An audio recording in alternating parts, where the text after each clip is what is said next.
que nos põe medo, né? Não um medo que nos desampare, não um medo que nos desespere, mas cada um de nós, como pais, como esposos, como aqueles que lideram a sua casa, todos nós tememos o tempo em que a gente vive. É um tempo muito difícil, mas já foi dito e foi cantado que nós temos um Deus que vai à nossa frente, um Deus que se importa com cada um de nós, um Deus que nós amamos e um Deus que tem planos. Como é bom saber, quando eu não tenho planos para minha casa, que Deus tem um plano para minha casa. É tão bom saber que quando eu não sei para onde levar a minha família, e às vezes, não sei se vocês já experimentaram, mas eu tenho experimentado às vezes situações em que eu não sei o que dizer, eu não sei como agir. E como é bom ter um Deus que age por nós, um Deus que faz as coisas cooperarem para o nosso próprio bem. Um Deus, a palavra convergir na língua grega é pegar um arco, né? Quando você pega o arco do arco e flecha e você enverga ele, é essa palavra que aparece lá. Então Deus pega todas as dificuldades e Ele enverga isso para que nos faça bem, para que contribua para a nossa maturidade, para o nosso crescimento. Então eu louvo muito a Deus por você ter respondido ao desafio desta noite. Que Deus acrescente ao teu coração, que você saia deste lugar muito abençoado por Deus. É essa a razão de nós nos reunirmos aqui. O quebrantamento muda tudo.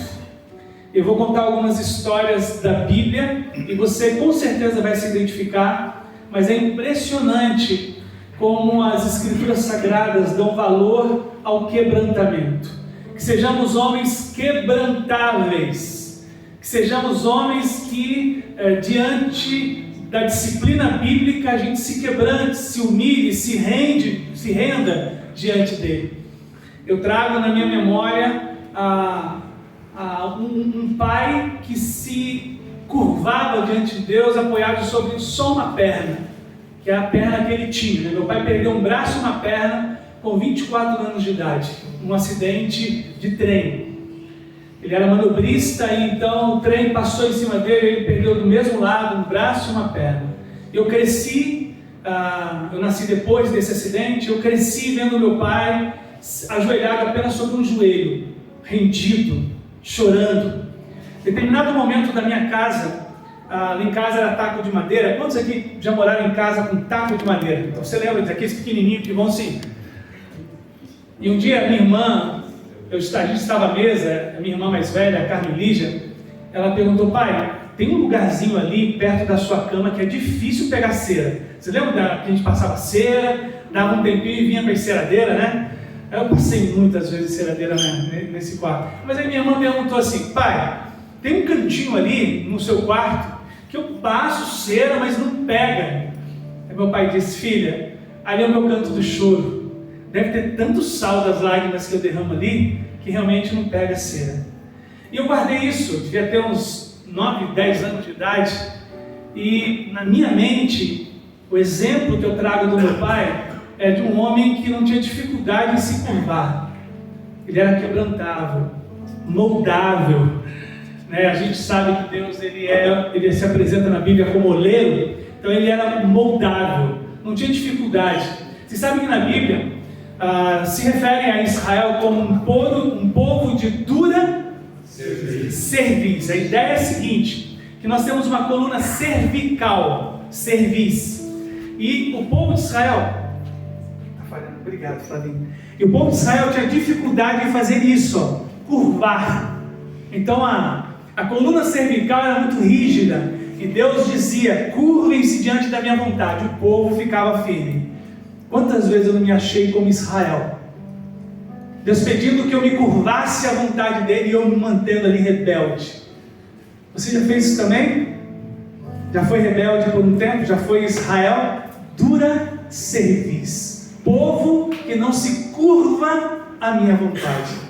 A gente vai falar um pouco sobre isso. Sobre o quebrantamento ser uma expectativa divina. E teus filhos estão observando isso em você, e teus pais estão observando em vocês. Feliz é o filho que se curva a uma direção paterna, do pai, a um conselho do pai. Quantos conselhos nós não liberamos para os nossos filhos, e os nossos filhos também não se quebrantam, não ouvem, e aí colhem consequências. Existe uma técnica chamada, aí eu não sei agora se eu vou falhar, tá? Que é Kintsugi. Põe aí, por favor, pastor Márcio. E essa técnica japonesa, ela é exercida sobre vasos que vão ser montados. O vaso se quebrou, talvez numa explosão, talvez num terremoto. E aí esse vaso, ao invés de ser jogado fora, o povo japonês possui uma cultura que é totalmente contrária à nossa, de tudo jogar fora, né? O povo japonês tem uma cultura de resgate, de manter. Então, essa técnica, ela faz com que exatamente nas rachaduras se colhe com ouro, de tal forma que os vasos ganham um novo preço, muito mais caro, depois de totalmente montados. Gente, quando eu ouvi sobre isso, eu pensei no valor do quebrantamento. Às vezes nós estamos em cacos, não é verdade? Nós estamos em pedaços, a vida vai meio que dilacerando a gente, e aí Deus vem e Ele cola a gente com ouro, para dizer: suas cicatrizes importam para mim, suas dores importam para mim, eu estou moldando você, estou reconstruindo você, e tudo que eu estou modelando em você, não é para que você perca da memória os erros cometidos, muito pelo contrário, os seus erros agora perdoados, os seus erros agora reconhecidos são como linhas de ouro. Isso é de um valor enorme para nós, porque a sociedade jamais valorizará os nossos erros, vai fazer questão de quebrar um pouquinho mais os caquinhos que ela encontra, mas Deus não. Deus, Ele monta o quebra-cabeças. Ele diz: o seu quebrantamento, o seu arrependimento vale ouro para mim. Por isso, irmãos, ofereçam ao seu lar, no coração, uma postura que reconhece erros, que reconhece falhas, que acredita que dá para melhorar, que pode mudar. Não resista a essa possibilidade divina de nos fazer prostrados diante dele. Por muitas vezes eu só cantei isso, mas humanamente eu era orgulhoso e prepotente, até entender que as minhas oportunidades em minha casa são para que eu possa ser parecido com Jesus Cristo. E quem melhor do que Jesus, o Filho de Deus, a segunda pessoa da Trindade, para nos ensinar sobre humildade, que se abaixa com uma bacia de água e uma toalha em seus braços para lavar os pés de cada um dos apóstolos. Que nos lembremos disso, e que vocês, filhos que estão aqui, do menor ao maior, que reconheçam também a preciosidade do quebrantamento para o seu coração como filho, na relação com o seu pai. Eu vou contar uma história de um rei chamado Manassés, e antes da gente ir para o texto eu tenho que te preparar, porque ele é lindo demais. Manassés é filho do rei Ezequias, um dos reis mais preciosos da Bíblia. Vocês sabem que tem rei que pisou muito na bola, né? Parece muito comigo, muito rei que fez as coisas erradas, mas Ezequias não. Ezequias está na galeria daqueles que a gente diz: como reinou bem, como começou e terminou bem. O rei Ezequias é aquele que no final de sua vida recebe de Isaías uma profecia. Deus disse que você morrerá em poucos dias, e o texto lá diz que ele vira a cabeça para a parede chorando e diz: Senhor, me dá mais 15 anos, não, me dá mais tempo. E aí Deus dá mais 15 anos para ele de vida. Esse rei que eu vou falar para vocês, Manassés, segundo os teólogos, nasce nesse período de 15 anos a mais de vida que Deus deu para o rei Ezequias, que era o rei segundo o coração de Deus. Mas Manassés, mesmo criado sob um bom exemplo, e aqui eu quero tirar todo o peso da vida de cada um de vocês, que às vezes nós sofremos pelos erros que nossos filhos cometem. E às vezes nossos filhos cometem erros com o seu próprio livre-arbítrio. Temos um bom exemplo como o rei Ezequias, mas eles podem resolver não seguir. E é aqui que talvez também vai cair a ficha para você que é filho, de que dá tempo de mudar, dá tempo de rever. Assim como para mim e para vocês como pais, eu sou pai de Giovana, Arthur e Davi, nós precisamos manter o nosso exemplo, perseverar nisso. Então vem para o texto comigo em 2 Crônicas, capítulo 33, acessa aí no seu celular.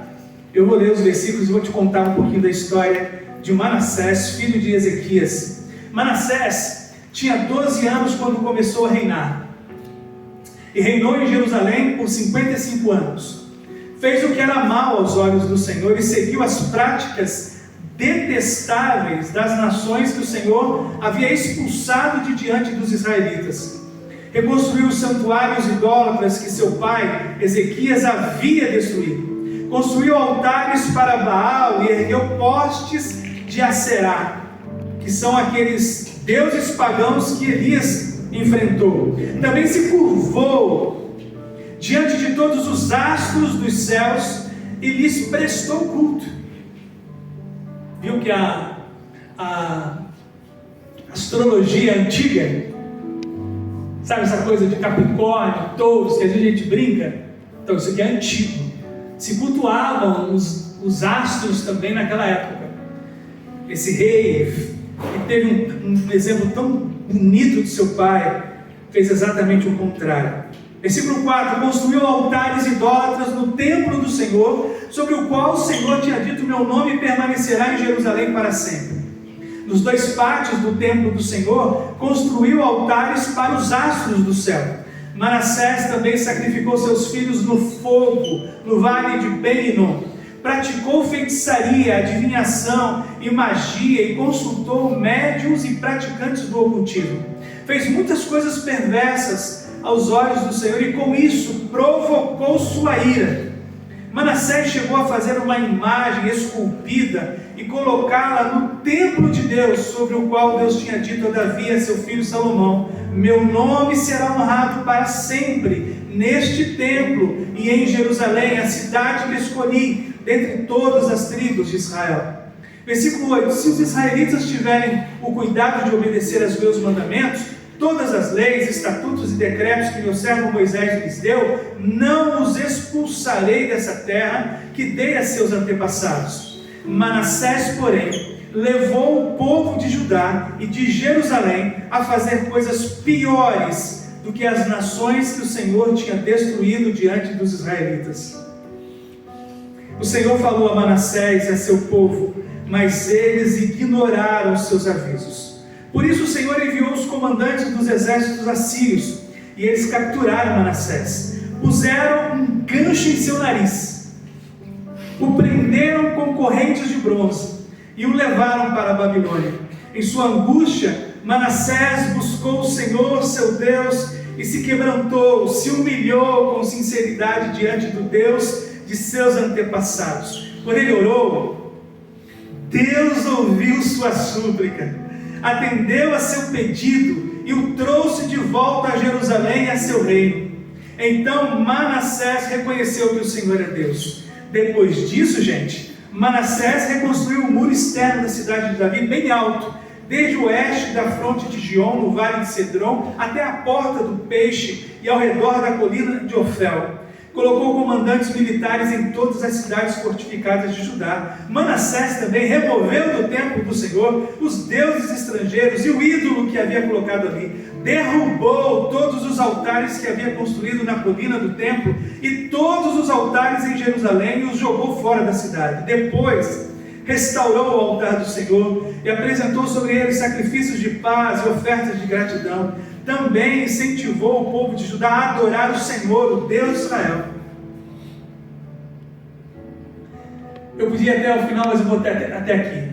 Só para vocês entenderem, não sei como é que seu coração ouve as palavras das Escrituras Sagradas, mas gente, é tão bom saber que dá para recomeçar, que dá tempo de virar o jogo. O quebrantamento, ele muda tudo. Ele muda as circunstâncias, Ele muda a realidade que nós nos encontramos, tira a gente do poço. O quebrantamento faz aquilo que é inimaginável, nos dá uma nova perspectiva diante do Deus de Israel. E eu queria entregar para vocês alguns princípios. O primeiro é, o quebrantamento, gente, e o orgulho não podem conviver juntos. Ah, mas o meu pai era orgulhoso, e aí acabei trazendo isso. Ah, vai herdar outra coisa boa, vai herdar o orgulho do seu pai, cabeça dura que seu pai é. Talvez os filhos que estão aqui poderiam falar, pastor, meu pai é um cabeça dura. Talvez os meus diriam isso de mim, meu pai é um cabeça dura. Mas é uma coisa que eu não quero, é uma coisa com a qual eu luto, é uma coisa com a qual você precisa lutar. Porque quebrantamento e orgulho são totalmente opostos. O apóstolo Pedro vai escrever a sua carta, no capítulo 5, ele vai dizer, Deus resiste aos orgulhosos. A palavra resistir ali é como alguém que está sendo preso, para você imaginar hoje no nosso tempo, arrastado. A ideia de resistência é essa. Deus, Ele quer distância de você, enquanto o orgulho reinar no seu coração. Quebrantamento e orgulho não caminham juntos. Por isso é que Deus ainda vai insistir em nos avisar. Agora, aos filhos aqui presentes, os pais de vocês não poderão impor para você, bem, que você queira fazer o que é certo, que você, Isaac, queira fazer o que é certo. Ele só pode apontar a direção, Isaac. É você que vai ter que, diante desta palavra, Isaac, dizer, Senhor, eu não quero ter um coração orgulhoso, eu quero ouvir o meu pai, eu quero atentar para os conselhos dele, entendeu bem? Mas a nós, homens e pais, a gente precisa também virar uma chave no nosso coração. E Manassés demorou a fazer isso, com toda sorte de exemplo que o seu pai Ezequias deu. Lembre-se que poucos foram os reis que reinaram sobre Israel, que são considerados aprovados por Deus. Ezequias é um deles. Dizem um teólogo que eu acompanho, que ele supera rei Davi, supera Salomão. Vocês entenderem que ele ofereceu ao filho um bom exemplo. Mas Manassés foi completamente para o outro caminho. Muitas sementes que nós lançarmos, elas não frutificarão no nosso tempo. Frutificarão talvez em um outro tempo. E é assim que a gente precisava se comportar diante de Deus. Senhor, eu estou vivendo e fazendo o que é certo, mas meu filho não absorve. Vai absorver. Ele viu o que é certo. Mas lembrem-se, quebrantamento e orgulho não podem conviver. Esse sábado agora, o pai do pastor Rivelton, o filho do pastor Rivelton, o João, que é meu genro, vai pregar. E deve ter no seu coração agora uma alegria muito grande, não é? Acho que você vai vivê-lo, com certeza. E dá uma alegria de a gente poder ver que os nossos filhos abraçarem em algum momento aquilo que viram a gente fazer. Os filhos de vocês estão vendo o que vocês fazem, estão vendo o que eu faço. Então lembre-se, eu não posso fazer conviver orgulho e quebrantamento. Essas duas coisas são totalmente opostas. Uma vai subjugar a outra, uma vai controlar a outra, uma vai ser mais forte que a outra. Então é importante que você diga, eu quero ter um coração quebrantado. Foi isso que Davi escreveu no Salmo 51. Há um coração quebrantado, Deus jamais desprezará. Mas Pedro diz que é um coração orgulhoso, ele vai resistir. Lembre-se, dois verbos, hein? Ele não vai desprezar um coração quebrantado, e ele vai resistir a um coração orgulhoso. É importante que a gente entenda que o Senhor falou a Manassés e falou ao povo, mas eles não lhe deram atenção. Não é pelo tanto que você ouve, é pelo tanto que você se rende, que faz a diferença, viu, gente? Não é pelo número de sermões e estudos que a gente já ouviu, é pela resposta que nós demos a cada um deles. Permita que Deus molde o seu coração. O orgulho fecha os ouvidos para Deus, mas o quebrantamento abre o coração para ouvir. Lembre-se sempre disso. Segundo lugar, o quebrantamento restaura nosso relacionamento com Deus. E é importante que a gente reconheça isso quando Manassés orou. E a gente observou as consequências de um coração orgulhoso. A gente observou as consequências de um coração que não ouve.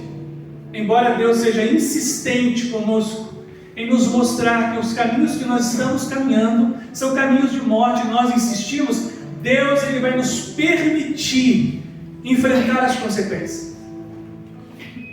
Se tem uma coisa que você não pode fazer pelo teu filho, é poupá-lo das consequências dos erros que eles cometerem. Não pode. Porque são as consequências dos erros que eles cometerem que vão fazer com que eles se voltem para Deus. Às vezes nós queremos impedir esse processo, né? Se a gente tem dinheiro para poder poupá-los, a gente vai tentar livrá-los. Mas é aqui que Deus está dizendo: filho, eu vou insistir para que você se quebrante, mas se você não quiser, eu vou deixá-lo caminhar pelo caminho que você quer, para colher então as consequências.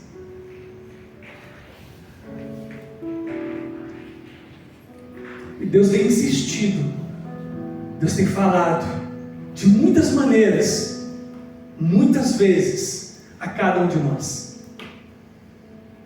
E aí, o que eu acho lindo nessa história é que Jonas ora de dentro de um peixe, Sansão ora preso às colunas do templo do Deus Dagom, Davi ora quebrantado pedindo perdão. O quebrantamento, ele restaura a nossa relação. Quem dera todos nós vivêssemos quebrantados, gente. Quem dera o quebrantamento fosse algo muito comum e normal para a nossa vida, mas Satanás, ele sabe que o quebrantamento nos fará viver uma vida extraordinária. Então ele sempre vai tentar encher o nosso coração, como tentou encher o coração de Jesus na tentação, com vaidade, com orgulho, com prepotência. Eu fiz, eu posso, é meu. Ao invés de: Senhor, foi tudo por tua causa, é tudo sobre o Senhor na minha vida. Um coração grato, um coração humilhado, um coração que reconhece dependência de Deus. O quebrantamento não muda o coração de Deus em relação a nós. Ele muda o nosso coração para voltar a Deus. Lembre-se disso. E sabe, quando eu estava preparando esse estudo para dar aqui, eu fiquei pensando no potencial de uma reunião como essa, tão simples, com horário marcado, com uma liturgia preparada. Como isso aqui pode ser um palco de uma manifestação do poder de Deus? Porque se houver quebrantamento aqui nessa noite, gente, haverá um derramamento da graça divina. Porque se Ele está dizendo que se você se quebrantar, se você reconhecer, Ele vai descer sobre sua vida o seu perdão, sua graça, multiplicar força, dar estratégia. Ele está prometendo, Ele vai cumprir.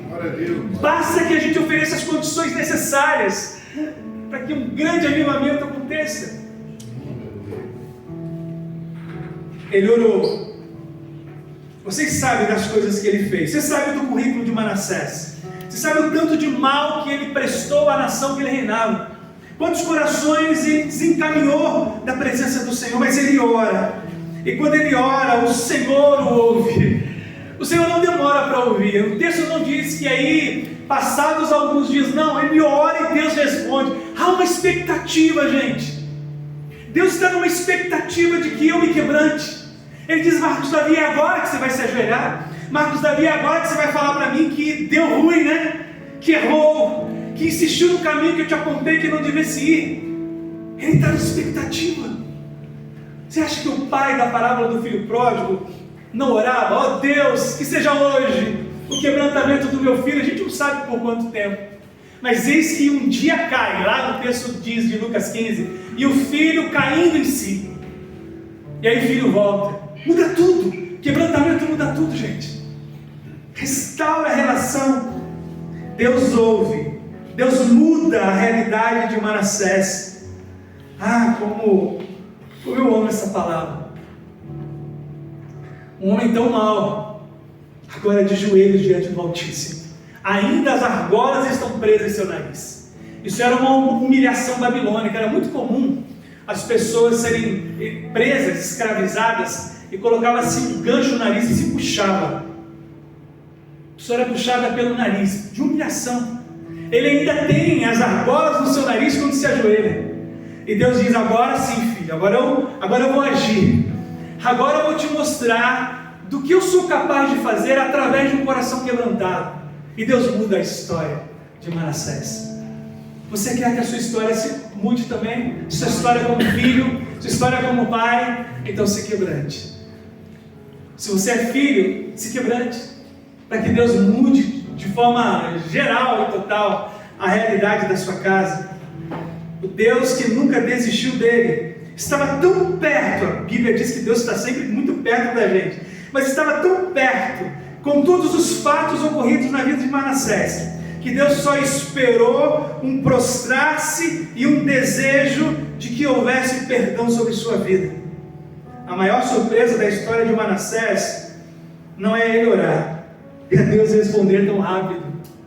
É um Deus tão misericordioso, é um Deus tão tomado pela graça, pela bondade. É verdade, gente, quando a gente diz o Senhor é bom o tempo todo o Senhor é bom, é verdade. Ele se inclina a um coração quebrantado, ele não resiste a um coração arrependido. Por último, o quebrantamento produz uma vida que repara o que antes destruiu. Aleluia! Dá para mudar, gente. Eu já aprontei tanto na minha juventude, mas eu não sou mais lembrado na minha cidade natal como o Marcos Davi, que errou tanto. Quando eu retorno à minha cidade natal, quando eu tenho a oportunidade de pregar na igreja que eu cresci, eu sou reconhecido como o pastor Marcos Davi. Deus fez com que as coisas ruins que eu tivesse feito fossem modeladas pelo novo que estou vivendo diante dele. Deus está preparando algo muito novo, pelo qual você não será conhecido pelos erros. Lembra do vaso. Os fios que reparam os cabos que ele está montando te darão um pleno valor diante dos olhos dele e diante dos olhos do mundo também. Manassés, ele tem a oportunidade de retornar para Jerusalém agora como um liberto. Deus vai agir porque ele é Senhor sobre todo o cosmos. Não há nada impossível para ele. Então, depois de voltar para Jerusalém, o coração quebrantado é mantido. Não foi uma coisa de um dia, não foi uma emoção, gente, não foi um culto em que ele chorou e daqui a pouco ele é orgulhoso de novo. Não, ele disse: agora será o meu jeito de viver a vida. Ele disse agora para si mesmo: o quebrantamento será uma coisa que eu cultivarei todos os dias. Eu acordarei, tomarei o meu café e convidarei o quebrantamento para ser o meu parceiro do dia.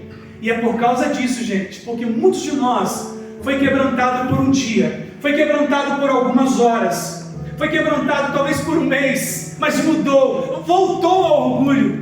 E Deus está dizendo: mantenha o seu coração quebrantado, mantenha um coração humilde, mantenha o seu coração arrependido, e você vai ver do que eu sou capaz de realizar na sua vida, através da sua vida. Depois de voltar para Jerusalém, Manassés fez exatamente o contrário do que fazia antes. Talvez as pessoas disseram: cadê aquele Manassés antigo? Aquele morreu, eu sou agora uma nova criatura em Cristo Jesus. Talvez ele dissesse isso. Antes ele levantava altares pagãos, agora ele derruba os altares. Antes profanava o templo, agora ele restaura o culto. Antes afastava pessoas de Deus, agora ele manda o povo servir ao Senhor. Mudança radical de vida. Aleluia. Dá para fazer diferente? Dá tempo de mudar, gente. Dá tempo de ser visitado pelos céus. Dá tempo de sermos tomados nos braços de Deus pelo arrependimento de algo que a gente esteja fazendo. Orgulho deixa rastros de destruição, gente. Quando a gente não ouve Deus alertar por meio de tantas maneiras, mas o quebrantamento deixa marcas de restauração. Aleluia! Glória a Deus por isso. Glória a Deus.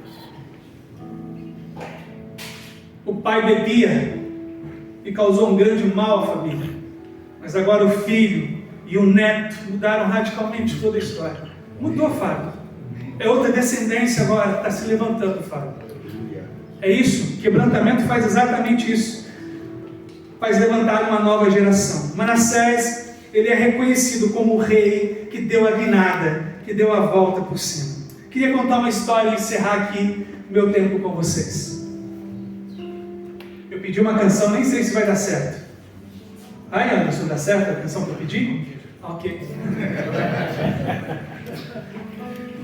Vocês já ouviram falar no Prêmio Nobel? Todos já ouviram falar no Prêmio Nobel? Já ouviram falar, Benjamin? O Prêmio Nobel, ele nasceu por uma iniciativa de Alfred Nobel. Agora, o porquê é que é muito interessante.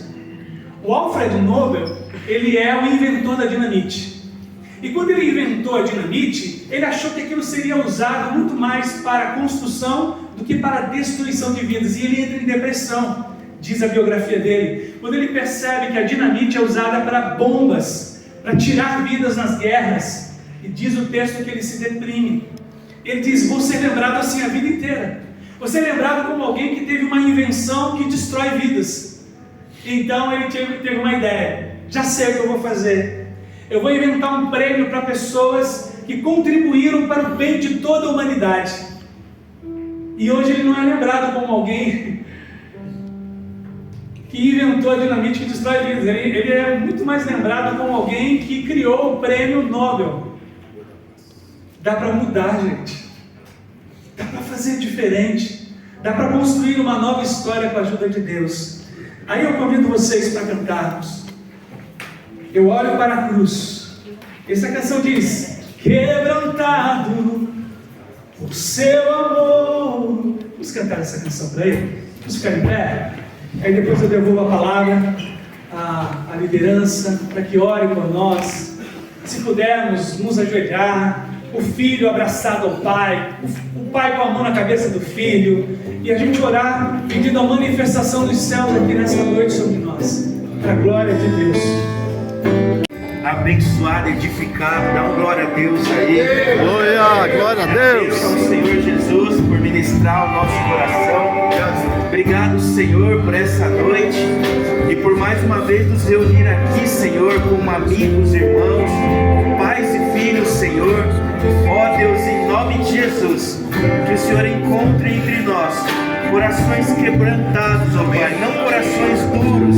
Ó Deus, em nome de Jesus, o Senhor trate o nosso coração a cada dia, e a cada dia o Senhor nos aproxima, Pai, do Teu caráter, do Teu amor e da Tua graça. Ó Deus, em nome de Jesus, muito obrigado, Senhor, por cada família, cada lar, cada casamento representado aqui nessa noite. Que o Senhor nos abençoe, que o Senhor nos perdoe, que o Senhor nos cure, nos restaure, e que a graça do Senhor seja abundante em nossas vidas e em nossas famílias. A glória e honra a Jesus, nosso Senhor e Salvador. Amém. Deus abençoe.